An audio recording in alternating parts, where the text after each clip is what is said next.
নমস্কাৰ আগৰ ভিডিঅ'টোত মই আপোনালোকক 15টা অসংযুক্ত হস্ত দেখুৱাইছিলো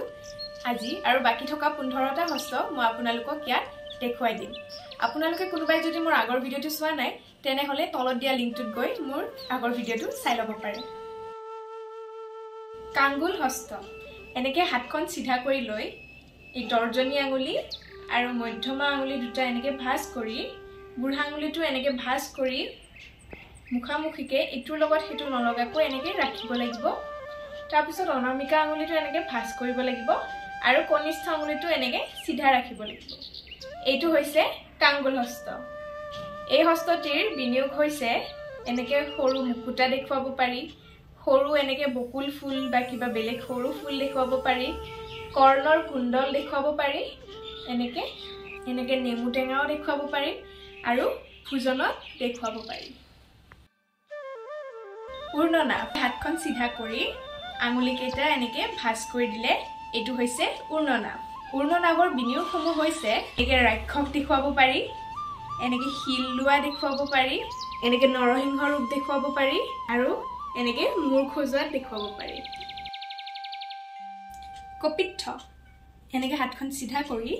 তৰ্জনী আঙুলিটো বুঢ়া আঙুলিটোৰ ওপৰত এনেকে থৈ এই তিনটা আঙুলি এনেকে ভাঁজ কৰি দিলে এটো হৈছে কপিত্থ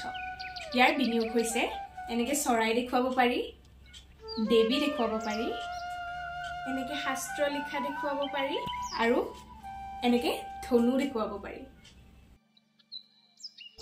মৃগশীৰ্ষ এনেকে হাতখন সিধা ৰাখি এই মাজৰ তিনটা আঙুলি এনেকে ভাঁজ কৰি এই দুটা কনিষ্ঠ আৰু বুঢ়া আঙুলি এনেকে সিধা ৰাখিলে এটো হৈছে মৃগশীৰ্ষ এই হস্তটিৰ বিনিয়োগ হৈছে আমি হৰিণৰ মূৰ দেখুৱাব পাৰো বেদৰ পাঠ দেখুৱাব পাৰো লেপনত দেখুৱাব পাৰো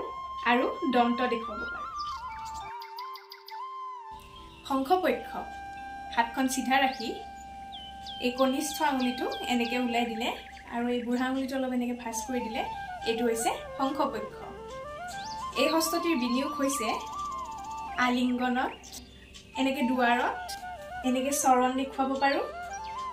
আৰু এনেকে আকাশ দেখুৱাব পাৰো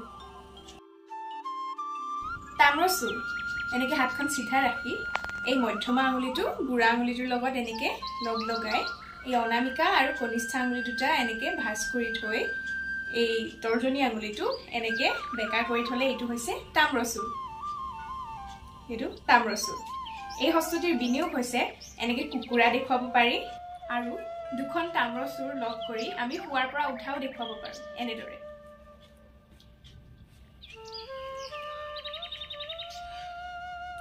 আৰু লগতে এই হস্তটোৰে কিবা গণিব লগা হলে বা গণনাত এনেকে গণিও দেখুৱাব পাৰি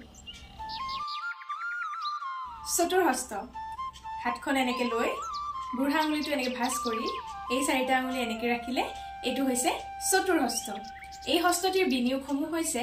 এনেকে চাৰিটা যিকোনো চাৰিটা বস্তু বা চাৰিখন আমাৰ বেদ এনেকে আমি এই হস্তটোৰে দেখুৱাব পাৰো আৰু এনেকে দুখন চতুৰ্হস্ত লগ লগাই আমি এনেকে ময়ূৰৰ পাখি দেখুৱাব পাৰো আৰু লগতে আমি এই হস্তটোৰে ভয়ও দেখুৱাব পাৰো এনেকে এনেকে আৰু এনেকে বিশ্বাস দেখুৱাব পাৰি মুকুল হস্ত এনেকে হাতখন লৈ এই আঙুলিৰ মূৰ কেইটা এনেকে লগ লগাই দিলে এটো হৈছে মুকুল হস্ত এই হস্তটোৰ বিনিয়োগ সমূহ হ'ল এই হস্তটোৰে এনেকে অলপ বুজাব পাৰি বা এই হস্তটো এনেকে ভোজনতো ব্যৱহাৰ কৰিব পাৰি বা সৰু ফুলৰ কলি বুজাব পাৰি বা এনেকে বচনতো বুজাব পাৰি ভ্ৰমৰ হাতখন এনেকে লৈ সিধা কৰি এই মধ্যমা আঙুলিটো বুঢ়া আঙুলিটোৰ ওপৰত এনেকে দি বাকি এই তিনটা আঙুলি সিধা কৰি ৰাখিলে এইটো হৈছে ভ্ৰমৰ হস্ত ভ্ৰমৰ হস্তৰ বিনিয়োগসমূহ হ'ল ভ্ৰমৰ হস্তৰে আমি প্ৰথমেটো নামৰ দৰে ফুমুৰা দেখুৱাব পাৰো কাণফুলি পিন্ধা দেখুৱাব পাৰো লেখা দেখুৱাব পাৰো আৰু ফুল চিঙা দেখুৱাব পাৰো কদম্ব হস্ত পদ্মকোষ হস্তটোকে আঙুলিবোৰ এনেকে বেছিকৈ ভাঁজ কৰি দিলে এইটো হৈছে কদম্ব হস্ত এই হস্তটিৰ বিনিয়োগ সমূহ হৈছে আমি এনেকে সিংহ দেখুৱাব পাৰো ৰাক্ষস দেখুৱাব পাৰো আৰু নৰসিংহ ৰূপো দেখুৱাব পাৰো কৃষ্ণ হাৰমুখ হস্ত এনেকৈ হাতখন লৈ এই মাজৰ মধ্যমা আৰু অনামিকা আঙুলি দুটা বুঢ়া আঙুলিটোৰ লগত এনেকৈ দিলে এইটো হৈছে কৃষ্ণহাৰ মুখ হস্ত। এই হস্তটিৰ বিনিয়োগসমূহ হৈছে প্ৰথমেতো আমি ইয়াত কৃষ্ণৰ বাহী দেখুৱাব পাৰোঁ, এনেকৈ কৃষ্ণ নৃত্যটো ব্যৱহাৰ কৰা হয়, আৰু এনেকৈ হৰিণ দেখুৱাব পাৰোঁ, আৰু এনেকৈ ধ্যানতো ব্যৱহাৰ কৰা হয়। ক্ৰনিক হস্ত, এনেকৈ হাতখন আঙুলিকেইটা ভাঁজ কৰি এনেকৈ বুঢ়া আঙুলিটোৰ লগত এনেকৈ দি এই কনিষ্ঠ আঙুলিটো এনেকৈ অলপ ওলাই দিলে এইটো হৈছে ক্ৰনিক হস্ত। এই হস্তৰ বিনিয়োগসমূহ হ'ল এই হস্তটো গাহৰিৰ মুখ দেখুৱাব ব্যৱহাৰ কৰিব পাৰি, আৰু লগতে পানীৰ বুদবুদ দেখুৱাবও ব্যৱহাৰ কৰিব পাৰি। সিংহাস্য, হাতখন এনেকৈ চিধা ৰাখি এই কনিষ্ঠ আৰু বুঢ়া আঙুলিটো এনেকৈ মেলি দি এই তিনিটা আঙুলি একেলগে পোন কৰি ৰাখিলে এইটো হৈছে সিংহাস্য। এই হস্তটো ভালুকৰ মুখ, সিংহৰ মুখ আৰু লগতে কুকুৰৰ মুখ এইবোৰ দেখাবলৈ ব্যৱহাৰ কৰা হয়। অংকুশ হস্ত, প্ৰথমতে হাতখন লৈ এই পিছৰ তিনিটা আঙুলি এনেকৈ ভাঁজ কৰি তাৰ ওপৰত বুঢ়া আঙুলিটো দি তৰ্জনী আঙুলিটো এনেকৈ বেঁকা কৰি দিলে এইটো হৈছে অংকুশ হস্ত।